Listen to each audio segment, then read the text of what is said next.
Hello friends, welcome back to PHP को। और आज के इस वीडियो सेशन से एक नई सीरीज शुरू करने जा रहे हैं पाइथन की। इसमें बेसिकली हम पाइथन को पूरा कंप्लीट करेंगे और पाइथन में बेसिकली हम इसको बिल्कुल बेसिक से पढ़ेंगे कि पाइथन बेसिकली है क्या, और इसके एडवांस लेवल तक हम जाएंगे। मतलब इसमें हम कोडिंग करेंगे, हम लोग सीखेंगे कई सारे इसमें टर्मिनोलॉजी हम लोग सीखेंगे। और उसके बाद इसका जीयूआई मॉडल भी हम लोग देखेंगे। जीयूआई मॉडल मतलब जिसमें हम लोग ग्राफिकली चीज़ों से इंटरेक्ट कर पाएँ। ठीक है। तो बेसिकली जो पाइथन सीखना चाहते हैं उनके लिए ये सीरीज़ बहुत ही अच्छी रहने वाली है। बिल्कुल बेसिक से लेकर और बिल्कुल एडवांस तक की यहाँ पे चीज़ें कवर अप करेंगे। तो सबसे पहले कुछ चीज़ें हम लोग देख लेते हैं कि बेसिकली पाइथन है क्या। ठीक। तो पाइथन एक जनरल पर्पस प्रोग्रामिंग लैंग्वेज है। It's a high level language. And Python जो है वो बेसिकली यूज़ होता है आपकी बैक एंड के लिए, वाइडली यूज़ होता है। और पाइथन में एक तो बहुत ज़्यादा ये इजी है काम करने में। ठीक है। इसमें ज़्यादा कुछ झंझट नहीं है कि हर जगह आप कॉमा सेमीकोलन इस टाइप की चीज़ें लगाने। कुछ चीज़ें हैं, कुछ प्रेडिक्शंस हैं जो आपको लेने पड़ेंगे while you writing your codes. और उसके बाद फिर आप चीज़ों को इजीली डेवलप कर पाते हो। ठीक है। इसका एक काम और अच्छा है कि पाइथन में जो भी आप कोड लिखते हो उसका तुरंत आउटपुट आप टर्मिनल में देख सकते हो। ठीक। टर्मिनल इन द सेंस जैसे ये वी एस कोड मैं यूज़ कर रहा हूँ, तो इसी में अभी हम लोग रन करा के देखेंगे कि कैसे टर्मिनल को यूज़ करेंगे या उसको यूज़ करने से पहले हमको क्या करना पड़ता है पाइथन के लिए। ठीक है। और इससे आप सॉफ्टवेयर भी बना सकते हैं। ठीक है। बेसिकली डेस्कटॉप सॉफ्टवेयर बना सकते हैं। ठीक, यानी डेस्कटॉप एप्लीकेशंस भी बना सकते हैं। आप वेबसाइट भी बना सकते हैं इससे। ठीक है। और काफ़ी सारे इसके जो फ्रेमवर्क हैं, जैसे आपका डीजैंगो हो गया, ठीक, और फ्लास्क हो गया, इसका यूज़ करके आप एपीआई डेवलप कर सकते हैं और चीज़ों को बड़ी अच्छी तरीके से इंटरैक्ट कर सकते हैं। ठीक है। तो पाइथन बेसिकली आपकी बहुत ही ईजी लैंग्वेज है, बैक एंड की लैंग्वेज है। फ्रंट एंड के साथ काम करके आप कोई भी सॉफ्टवेयर एप्लीकेशंस या डेस्कटॉप एप्लीकेशन आप बेसिकली बना सकते हैं। ठीक है। तो चलिए शुरू करते हैं। उससे पहले सबसे पहले कि हमको करना क्या पड़ेगा पाइथन यूज़ करने के लिए। जैसे अभी तक मैं पीएचपी पे ट्यूटोरियल्स लेता था या जावास्क्रिप्ट पे लेता था, तो उसमें क्या होता था जावास्क्रिप्ट में कि हम लोग फॉर्म यूज़ करते थे और जो भी था डॉट एचटीएमएल से सेव करा के जावास्क्रिप्ट को डायरेक्टली रन करा लेते थे। पीएचपी के लिए हमें वैम सर्वर की यूज़ होती थी।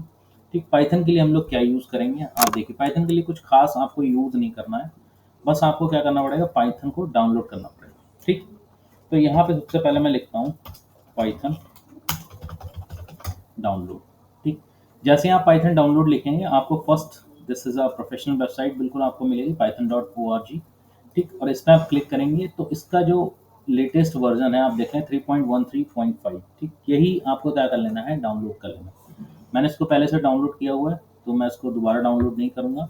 बाकी अगर आप और भी देख सकते हैं वर्जन, आपको यहाँ पे बहुत सारे मिल जाएंगे, जैसे 3.12 3.4। अभी जो लेटेस्ट में आने वाला है वो 3.14 आने वाला है। ठीक।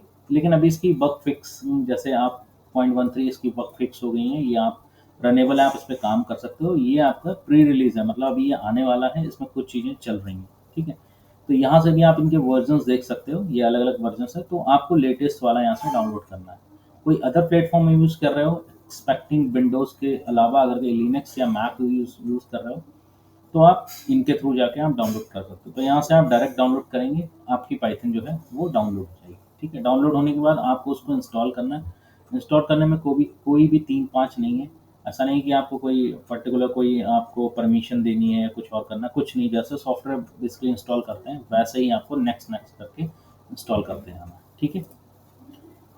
अगर आपको लगता है कि पाइथन आपसे नहीं इंस्टॉल हो रही है, कोई ऐसी प्रॉब्लम आ रही है फॉर बिगनर्स लेवल के लिए, तो आप बता सकते हैं, मैं उस पर भी एक ट्यूटोरियल बना दूंगा। बट ये कोई बहुत हार्ड टास्क नहीं है। ठीक है। डाउनलोड में देखिए मैंने पाइथन ये डाउनलोड कर रखी है। ठीक। तो इसको अगर मैं ओके करूँगा तो यहाँ पे देखिए मेरी ये इंस्टॉल है, तो इसलिए मैं यहाँ से चीज़ें मॉडिफाई रिपेयर और इंस्टॉल कर पा रहा हूँ। आपको इसी तरीके से बस सीधे सीधे आपको इंस्टॉल करते हैं ना, पाइथन आपकी इंस्टॉल हो जाएगी। ठीक है। अब पाइथन इंस्टॉल होने के बाद हम क्या करेंगे, आपको यहाँ पे आना है स्टार्ट पे और यहाँ पे आप लिखोगे पाइथन। अब देखो जैसे आप यहाँ पे पाइथन लिखोगे, जब आपकी पाइथन इंस्टॉल हो जाएगी तो यहाँ पे आपको दिखेगा IDLE, integrated development and learning environment. ठीक है। आप इसी को क्लिक करेंगे, इसी को सबसे पहले क्लिक करेंगे तो आपकी पाइथन की IDLE खुल जाएगी। ठीक है। जो कि क्या काम करती है, जब भी हम पाइथन को यूज़ करते हैं तो ये आइडली बेसिक हमारे बेसिक्स कोड को रन कराने के काम आती है। जैसे पाइथन हम इंस्टॉल करेंगे उसके बाद सर्च पे आके यानी अपने स्टार्ट बटन पे क्लिक करके आप पाइथन सर्च करेंगे और IDLE वाला आप खोल लेंगे। तो ये एक तरीके का टर्मिनल है, छोटा सा, मतलब इनका खुद का एक इनबिल्ट टर्मिनल है पाइथन का, जिस पे आप प्रोग्रामिंग कर सकते हैं। ठीक है, अब इसमें हम छोटे छोटे टास्क कर सकते हैं, जैसे वन लाइनर हम कोड कर सकते हैं। ठीक है, कुछ एडिशन कर सकते हैं, सब्सट्रैक्शन कर सकते हैं, इस तरह की चीज़ें कर सकते हैं। और अगर हम कोई बड़ा कोड करना चाहें तो उसके लिए हम क्या करेंगे, फिर हम VS कोड की भी यूज़ करते हैं। ठीक है, तो ये सारी चीज़ें आपको अभी मैं बताऊंगा, बी पेशेंट। ठीक है, सबसे पहले ये जान लेते हैं, कोई भी लैंग्वेज होती है तो उसका सबसे पहले हमें आउटपुट जानने की कोशिश रहती है कि मतलब उसका आउटपुट कैसे दिखेगा, मतलब जो भी हम कोडिंग कर रहे हैं वो आउटपुट कहाँ से निकल के आएगा। जैसे PHP में हम लोग एको यूज़ करते हैं, जावास्क्रिप्ट में window dot document dot right है, या अलर्ट फंक्शन यूज़ कर लेते हैं बेसिकली आउटपुट देखने के लिए।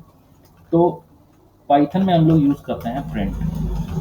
ठीक, प्रिंट एक यहाँ पे फंक्शन है। ठीक है, जो बेसिकली क्या करता है, जो भी इसके अंदर आप चीज़ें रखते हो, चाहे आप वेरिएबल रखो, चाहे आप स्ट्रिंग रखो, चाहे आप कोई इंटीजर रखो, ये बेसिकली आपको आउटपुट देता है। पाइथन में अगर आपको आउटपुट चाहिए, ठीक, तो आप क्या यूज़ करोगे, आप प्रिंट फंक्शन यूज़ करोगे। अब प्रिंट के अंदर मैंने अभी डुअल कोट्स क्यों लगाया है, जनरली मोस्टली सभी लैंग्वेजेस में जो स्ट्रिंग होती है वो डुअल कोट्स में काउंट होती है। ठीक है, मतलब अगर हमें कोई स्ट्रिंग प्रिंट करानी है तो हम डुअल कोट्स में कराएंगे। स्ट्रिंग क्या होगी, जैसे मैंने यहाँ पे लिखा is the this is the post code of Python. ये मैंने यहाँ पे एक लाइन लिखी और इसके बाद मैं यहाँ पे एंटर मारता हूँ, तो आप देखो कि ये मुझे इसने आउटपुट दिया, this is the first code of the Python. ठीक है, मैंने प्रिंट के अंदर एक स्ट्रिंग लिखी है, इसी को एक स्ट्रिंग बोलेंगे, जहाँ पे सेट ऑफ अल्फ़ाबेट्स होते हैं और अल्फ़ाबेट्स को मिला के वर्ड्स बनते हैं, वर्ड्स को मिला के हमारी स्ट्रिंग बनती है। तो हमारी एक कंप्लीट स्ट्रिंग है, इसने हमें आउटपुट दे दिया। ठीक, अब अगर मैं यहाँ पे और सिंपल देखना चाहूँ, जैसे मैंने यहाँ पे लिखा 3+4। ठीक, और यहाँ पे मैं एंटर मारता हूँ तो आप देखोगे ये मुझे आउटपुट देगा 7। ठीक है, विच इज़ वेरी इजी, बहुत इजी है, कुछ नहीं करना है आपको, सिंपल आपको प्रिंट कमांड देनी है, प्रिंट में चल के आपको इस तरीके से चीज़ें आउटपुट मिल जाएंगी। ठीक है,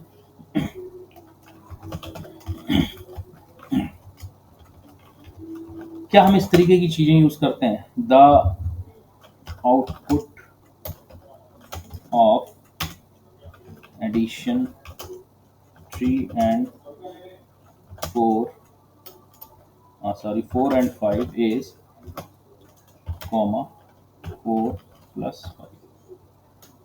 ठीक, यहाँ पे आप देखोगे कि इसने एक सिंटैक्स एरर दे दी। क्यों सिंटैक्स एरर दे दी, चलिए पहले हम इसको समझ लेते हैं। मैं इसको कॉपी कर लेता हूँ पहले।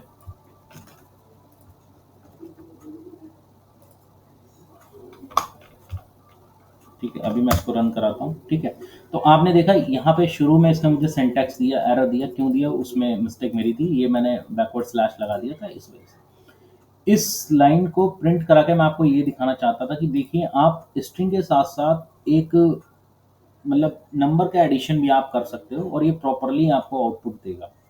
यहाँ पे देखिए मैं लिखा है the output of addition 4 and 5, तो आउटपुट ऑफ 4 and 5 इज 9। अब यहाँ पे जो मैंने कॉमा दिया है ना, ये बेसिकली यहाँ पे सेपरेटर का काम करता है। ठीक, जैसे अगर मैं यहाँ पे कॉमा नहीं देता हूँ तो आप देखो यहाँ पे क्या प्रॉब्लम आ सकती है। मैं इसको पेस्ट करता हूँ और मैं यहाँ पे कॉमा नहीं देता हूँ। ठीक, तो ये देखो लिखा है इनवैलिड सिंटेक्स और बता भी रहा है perhaps you forget a comma. ठीक, तो कॉमा बेसिकली यहाँ पे क्या काम करता है, ठीक, तो कॉमा यहाँ पे क्या काम करता है, कॉमा बेसिकली हमारा यहाँ पे एक सेपरेटर का काम करता है, मतलब मल्टीपल वैल्यूज को यहाँ पे उसे क्या कराना है, प्रिंट कराना है। देखिए यहाँ पे हमारी स्ट्रिंग वैल्यू भी है और यहाँ पे हमारी एक न्यूमेरिक वैल्यू भी है, तो इसको सेपरेट करने का काम हमारा कॉमा करता है। ठीक है, और कॉमा हम जो यूज़ करते हैं बेसिकली, अगर मैं इसको फिर से यहाँ पे प्रिंट कराऊँ, ठीक है, और मैं यहाँ पे, तो कॉमा यहाँ पे क्या कर रहा है, दो वैल्यूज को मतलब मल्टीपल वैल्यूज हम प्रिंट करा रहे हैं। आप देखो हम स्ट्रिंग भी प्रिंट करा रहे हैं और साथ में हम न्यूमेरिक वैल्यू भी लेके चल रहे हैं, तो हमें कॉमा लगाना जरूरी है क्योंकि सेपरेटर का काम करेगा, मल्टीपल वैल्यूज हम यहाँ पे क्या करा रहे हैं, प्रिंट करा रहे हैं। ठीक है, तो ये होता है IDLE का यूज, इसको बोलते हैं integrated development and learning environment. तो स्टार्टिंग में हम लोग इसी पे कोडिंग करते हैं मोस्टली। ठीक, लेकिन अगर आप इस पे कोड नहीं करना चाहते, आप आउटपुट जैसे अभी आपको यहाँ पे दिख रहा है, ये फॉर अ प्री बिगनर, बिल्कुल जब आपको कुछ नहीं पता पाइथन के बारे में, आप इंस्टॉल करिए और इस पे अपने छोटे छोटे कोड्स करिए। अच्छा, और भी हम इस पे क्या कर सकते हैं, आप देखो मैंने प्रिंट लिखा, प्रिंट के बाद मैं यहाँ पे लिखता हूँ 3 + 4 मल्टीप्लाई बाई 6 -2 एंड फिर मैंने कर दिया +2। ठीक है। अब यहाँ पे अगर मैं एंटर मारता हूँ तो ये मेरे को आंसर दे रहा है 27। तो ये जो कैलकुलेट कर रहा है ये बेसिकली इन सभी को कैलकुलेट कर रहा है अकॉर्डिंग टू द बॉड मास। ठीक, बॉड मास के अकॉर्डिंग क्या होता है, सबसे पहले डिवाइड होता है, वो हमने दिया नहीं है। दूसरा मल्टीप्लाई होता है। ठीक है, मल्टीप्लाई इसने करा, 4 6 है 24, 24 में फिर हमारा क्या होगा, 3 ऐड होगा, यानी हमारा हो गया 26। 26 में हमारा ये 2 और 2 हमारा कैंसिल हो गया, 24 + 3 27 हो गया, और ये 2 और 2 हमारा प्लस माइनस कैंसिल हो गया, तो आंसर आ गया 27। तो ये यहाँ पे जो काम कर रहा है, मतलब यहाँ पे जो मैनिपुलेशन कर रहा है चीज़ों को, जो कैलकुलेट कर रहा है, वो एक बॉड मास के अकॉर्डिंग कर रहा है। ठीक, तो मल्टीपल इस तरीके से आप न्यूमेरिक वैल्यू देके यहाँ पे प्रिंट करा सकते हैं। ठीक है, और क्या करा सकते हैं, देखिए मैंने यहाँ पे लिखा प्रिंट। प्रिंट में मैंने यहाँ पे पहला लिखा PHP, ठीक, कॉमा, फिर मैंने यहाँ पे लिखा एप्को। ठीक, यहाँ पे मैंने अपने चैनल का नाम लिखा है, दैट इज PHP एप्को। और यहाँ पे मैं, अगर आप देख रहे हो, यहाँ पे मैंने जब एंटर किया तो ये देख रहे हो आप एक स्पेस दे रहा है, मतलब एक सेपरेटर का काम कर रहा है। ठीक है, अगर मुझे सेपरेटर नहीं चाहिए तो मैं क्या करूँगा, यहाँ पे कॉमा हटा दूंगा। बट ये चीज़ तब सिंटैक्स एरर में चेंज हो जाएगी जब हम डिफरेंट टाइप की मल्टीपल वैल्यूज को यहाँ पे करा रहे हैं। जैसे अगर यहाँ पे न्यूमेरिक वैल्यू थी और यहाँ पे एक स्ट्रिंग वैल्यू थी, तो इनके बीच में कॉमा देना जरूरी है क्योंकि सेपरेटर का काम कर रहा है। ठीक, बट यहाँ पे क्या है, दोनों स्ट्रिंग वैल्यू है, तो मैं चाहूँ तो इस कॉमा को मैं यहाँ से हटा सकता हूँ। सॉरी, मैं इसको कॉपी कर लेता हूँ और मैं इस तरीके से प्रिंट करा सकता हूँ। ठीक, अब आइडियली में बेसिकली प्रॉब्लम क्या आती है, आइडियली मोस्टली यूज़ करते हैं, ऐसा नहीं है कि यूज़ नहीं करते हैं। हमने भी जब स्टार्टिंग में लर्निंग करी थी तो हमने भी आइडियली यूज़ किया था। लेकिन प्रॉब्लम क्या आती है, जैसे मान लीजिए मुझे इस कोड में कुछ चेंज करना है। ठीक है, इस कोड में मुझे कुछ चेंज करना है, तो आप देख रहे हो मैं कुछ भी लिख रहा हूँ, आवाज़ भी आप लोगों को आ रही होगी कीबोर्ड की, तो यहाँ पे कुछ भी मैं चेंज नहीं कर पा रहा, यानी मुझे नेक्स्ट लाइन में फिर से चीज़ को लिखना पड़ेगा कंप्लीटली और फिर उसमें मैं चेंजेस कर सकता हूँ। तो यहाँ पे आइडियली से काम करना थोड़ा सा यहाँ पे मुश्किल हो जाता है। बेसिकली हम बहुत ही नॉमिनल से ऑपरेशन से यहाँ पे कर सकते हैं। ठीक है, तो अब इसका हमें यूज़ ना करना पड़े और हमें तुरंत का तुरंत जो हमारा प्रीवियस कोड है, जैसे ये लिखा है, इसमें मैं कुछ चेंज करना चाहूँ तो मैं चेंज कर पाऊँ, तो फिर हम क्या करते हैं, जनरली BS कोड पे शिफ्ट हो जाते हैं। ठीक, अब इसमें भी एक तरीके का आपको कंप्लीट आइडियली दी जाती है जिसमें आप वन लाइनर नहीं मल्टीपल लाइनर आप काम कर सकते हो। VS कोड में जब आप पाइथन को यूज़ करते हो तो मल्टीपल लाइन्स के कोड आपको लिखने होते हैं, यहाँ पे आप सिंगल सिंगल लाइन का कोड लिख सकते हो।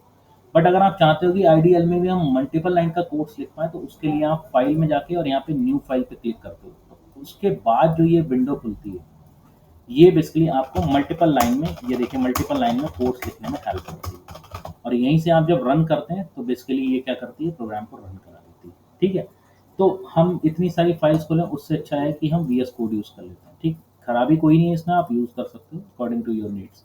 अभी मैं इसको यहाँ पे क्लोज करता हूँ। ठीक, और हम चलते हैं अपने VS कोड में।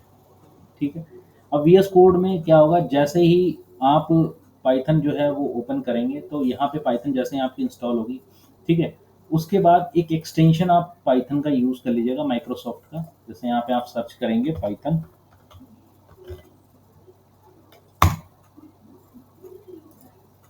ओह सॉरी, एक्सटेंशन मेरा ये रहा। ठीक, यहाँ पे मैं डालता हूँ पाइथन, THPN पाइथन। ठीक है, एक माइक्रोसॉफ्ट का एक्सटेंशन इसमें आता है, ये देखिए डीबगर वाला, ये आप इंस्टॉल कर लीजिएगा। ठीक, मेरे में इंस्टॉल है, और अगर और कोई चाहता है हम इंस्टॉल करना तो वो आप इंस्टॉल कर सकते हैं। ठीक है, उसके बाद ठीक है, अब देखिए पाइथन अगर मैं जैसे यहाँ पे यूज़ करूँ तो सबसे पहले मुझे क्या चीज़ करनी पड़ेगी, जैसे यहाँ पे मैं प्रिंट फंक्शन देता हूँ, जैसे मैंने यहाँ पे दिया प्रिंट। ठीक, और यहाँ पे मैंने दिया हेलो PHP ऐप। ठीक है, इसको मैंने सेव किया। अब यहाँ पे हमें फाइल सेव करनी पड़ेगी, आईडीएल में क्या था, फाइल सेव नहीं करनी पड़ती, इसलिए वहाँ पे वन लाइन केवल कर पा रहे थे, यहाँ पे मल्टीपल लाइन कोड्स कर सकते हैं। तो देखिए डेस्कटॉप पे मैं यहाँ गया और मैंने इसको सेव करा, फर्स्ट डॉट। अब एक्सटेंशन हम क्या यूज़ करते हैं पाइथन में, जैसे HTML में .html यूज़ करते हैं, जावास्क्रिप्ट में .js यूज़ करते हैं, PHP में .php यूज़ करते हैं, ऐसे पाइथन में हम लोग py यूज़ करते हैं सिर्फ शॉर्ट। ठीक है, पाइथन नहीं लिखते हैं, डॉट पाइथन नहीं, .py लिखेंगे। अब देखिए अगर मैं न्यू फाइल खोलूँ तो एक डिफरेंस मैं आपको दिखाना चाहता हूँ। जैसे यहाँ पे आप देख रहे हो ये लिखा हुआ है, ये हमारा एक स्प्लिटर आ रहा है, ठीक है, जो हमारा वीएस कोड में स्प्लिटर होता है, जो कोड को अलग अलग करता है, मतलब 2 विंडोज में हमारे स्प्लिट कर होता है। जब मैंने इस पी वाई को यहाँ पे, मतलब मैंने इस पेज पे जब कुछ लिखा पाइथन में, और मैंने इसको क्या कराया, मैंने इसको सेव कराया, ठीक, तो आप देख रहे हो यहाँ पे एक ट्रायंगल बन के आ रहा है जिसमें लिखा है रन पाइथन फाइल्स। ये ऑटोमेटिकली आपका बन के आ जाएगा जैसे ही आप एक्सटेंशन पाइथन का क्या करोगे, यूज करोगे इसमें, मतलब जैसे ही आप इंस्टॉल करोगे वैसे ही आपका इस तरीके से रन पाइथन लिख के आ जाएगा, ठीक है। उसके बाद आपको कुछ नहीं करना है, यहाँ पे आपने पाइथन लिखा, आपने प्रिंट लिखा, देखिए यहाँ पे मैंने कोई सेमी कॉलन वगैरह नहीं दिया है, ज़्यादा कुछ झंझट नहीं है इसमें, सिंपल सिंपल कोड है। अब यहाँ पे मैं क्या करता हूँ, इस पर क्लिक करता हूँ, तो जैसे मैं क्लिक करूंगा आप देखो मेरा यहाँ पे प्रोग्राम रन हो गया टर्मिनल में, और ये लिख के आ रहा है हेलो पाइथन, ठीक है, ठीक है, इट्स वेरी सिंपल, इसमें कोई दिक्कत नहीं होनी चाहिए। मैं फिर से रन करा के दिखाता हूँ आपको, ये देखिए हेलो पाइथन, ठीक। अब अगर मैं चाहूँ तो इस कोड में मैं चेंज भी कर सकता हूँ, जैसे मैं मैंने कॉमा लगा दिया और मैंने यहाँ पे लिख दिया 8+9, तो देखिए इसी कोड में मैंने चेंज कर लिया, कुछ नहीं करना है, आपको सेव कराया और फिर से इस फाइल को रन कराया, तो देखिए यहाँ पे लिख के भी आ रहा है हेलो PHP आपको, और 8 और 9 हो गए 17, ठीक है। तो इस तरीके से हम VS कोड में यूज़ कर सकते हैं, पाइथन का आउटपुट देख सकते हैं। ये जो नीचे जिसका आउटपुट देखा है इसको बोलते हैं टर्मिनल, ठीक है। यहीं पे आपका प्रॉब्लम्स है, जो भी डिबग कंसोल्स हैं वो आपके दिख जाएंगे, ठीक है। हाँ, ये और भी काम में फ़ायदा आता है, कैसे, अगर हम कोई मॉड्यूल इंस्टॉल कर रहे हैं, जैसे आगे पाइथन में हम लोग GUI पढ़ेंगे, तो GUI में हमें उसका एक मॉडल इंस्टॉल कराना पड़ेगा, तो वो हम यहाँ पे कमांड देके एक तरीके से यहाँ पे मॉडल को क्या कर सकते हैं, इंस्टॉल कर सकते हैं। ये भी हमारा बहुत फ़ायदा रहता है, क्योंकि ऑटोमेटिकली ये देखिए लोकेशन ले रहा है कि आपकी पाइथन ऑटोमेटिकली इंस्टॉल है इस लोकेशन पे, ठीक है। तो यहाँ से हम मॉड्यूल भी इंस्टॉल कर सकते हैं। दूसरा एक चीज़ और बताना चाहता हूँ, पाइथन में अगर मुझे कोड करना है, सॉरी, अगर मुझे कमेंट करना है, तो यहाँ पे हम लोग यूज़ करते हैं हैश, ठीक। VS कोड में आप कैसे कर सकते हो, मान लो आपने बहुत सारी लाइनें लिखी हुई हैं, जैसे यहाँ पे बहुत सारा कोड आपने इस तरीके से लिखा है, सभी आपको कमेंट करना है, आप सभी को सेलेक्ट करिए, कंट्रोल दबाइए और फॉरवर्ड स्लैश दबाइए, it's will automatically comments all the lines. जितनी लाइन्स आपने सेलेक्टेड की हैं सभी को कमेंट कर देगा, और फिर से आप कंट्रोल और फॉरवर्ड स्लैश दबाओगे तो फिर से ही क्या कर देगा, अनकमेंट कर देगा, ठीक है। तो यहाँ पे इस तरीके से हमारी पाइथन जो है वो रन होती है। तो आप देख रहे हो बिल्कुल सिंपल है, कुछ नहीं। अगर मुझे दूसरा प्रिंट स्टेटमेंट देना है इसी के साथ, तो मैं दूसरा भी दे सकता हूँ, मल्टीपल प्रिंट स्टेटमेंट दे सकता हूँ, हेलो, और यहाँ पे कॉमा करके मैंने दिया 4 × 8, ठीक, रन कराया, तो देखो ये भी रन हो रहा है मेरा, और दूसरा वाला प्रोग्राम भी रन हो रहा है, मतलब दोनों साथ में रन हो रहा है, ठीक है। तो इस तरीके से फ्रेंड्स पाइथन जो है वो इंस्टॉल करते हैं, इस तरीके से पाइथन को चलाते हैं। मैंने आपको आइडियली भी चला के दिखा दिया, मैंने आपको VS कोड में भी दिखा दिया। ज़्यादा अच्छा आपके लिए VS कोड रहेगा, क्योंकि इसमें आप मल्टीपल लाइन कोड लिख सकते हो, चेंज कर सकते हो कोड में, कोई मॉड्यूल इंस्टॉल करना हो तो आप यहाँ से इंस्टॉल कर सकते हो, ठीक है। इस तरह की चीज़ें आप यहाँ से फाइंड आउट कर सकते हो, ठीक है।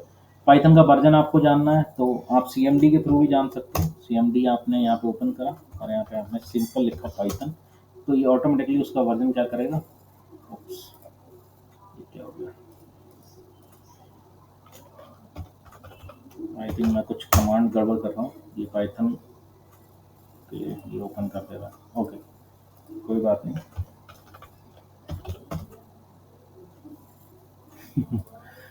ठीक है, ये पाइथन को इंस्टॉल करने को बोल रहा है, वैसे कोई दिक्कत वाली बात नहीं है, आप यहाँ से ही वर्जन देख सकते हैं 3.13। मैं देख लूँगा इसकी क्या कॉमन है जिससे आप पाइथन का वर्जन देख सकते हो। वैसे भी डाउनलोडिंग के टाइम आपको पता रहता है कि पाइथन का क्या वर्जन भी यूज़ कर रहा है, ठीक है। तो लेटेस्ट वर्जन यूज़ करिए। कुछ वर्जन ऐसे भी हैं पाइथन में जो हो सकता है आपकी विंडोज 7 में ना चले, जैसे ये लेटेस्ट वाला हो सकता है विंडोज 7 में ना चले, तो आप थोड़ा लोअर वर्जन यूज़ कर सकते हो, जैसे 2.7 है या 2.17 है, वो वर्जन आप जाके यूज़ कर सकते हो, ठीक है। लेकिन चलेंगे सारे, हो सकता है विंडोज़ वाली प्रॉब्लम आ सकती है, कुछ 10 में चल रहे हैं, 10 से अपर में चल रहे हैं, ठीक है। जो लेटेस्ट वर्जन है मोस्टली वो इन्हीं विंडोज़ पे चल रहा है, ठीक है। तो पर्पज़ है आपका सीखना, ठीक है। तो आप चाहे लोअर वर्जन इंस्टॉल करो चाहे अपर वर्जन, कुछ चीज़ें उसमें कॉमन ही रहेंगी, कुछ चीज़ें जो नहीं कॉमन है वो भी आपको बता दी जाएंगी। तो this was the first class. यहाँ पे हमने इंट्रोडक्शन देखा कि पाइथन होती क्या है, पाइथन को इंस्टॉल कैसे करते हैं, पाइथन का कोड का आउटपुट कैसे निकालते हैं। नेक्स्ट वाली क्लास में, यानी जो नेक्स्ट वीडियो आएगी, उसमें हम क्या क्या देखेंगे, उसमें हम वेरिएबल्स देखेंगे, पाइथन में वेरिएबल्स कैसे बनाते हैं। बहुत ईजी है वेरिएबल्स बनाना पाइथन में, बिल्कुल वैसे जैसे आपने मैथ्स पढ़ रखी है बचपन में, ठीक है। तो नेक्स्ट वीडियो में हम लोग देखेंगे वेरिएबल्स कैसे बनाते हैं, वेरिएबल्स के साथ हम कैसे चीज़ों को ऑपरेट करते हैं, कैसे कोडिंग करते हैं, और कैसे हम अलग अलग कोड सीखते हैं। तो वेरिएबल जब हम पढ़ेंगे तो उसके साथ हम कुछ कोड भी करके देखेंगे, कुछ मतलब प्रोग्राम्स भी करके देखेंगे छोटे मोटे। और आपको यहाँ पे बेसिक के साथ साथ एडवांस प्रोग्राम, अच्छे लेवल्स के प्रोग्राम, सारी चीज़ें हम लोग यहाँ पे कवर आउट करेंगे। तो बने रहिए PHP ऐप के साथ। अगर कोई आपका क्वेश्चन है तो प्लीज़ कमेंट ऑन इट, आप इस पर कमेंट करिए, वीडियो को लाइक करिए, चैनल को सब्सक्राइब करिए, शेयर करिए, प्लीज़ सपोर्ट करिए, और अगर कोई क्वेश्चन है तो प्लीज़ ज़रूर पूछिए आप। ठीक है, थैंक यू सो मच, मिलते हैं नेक्स्ट वीडियो में।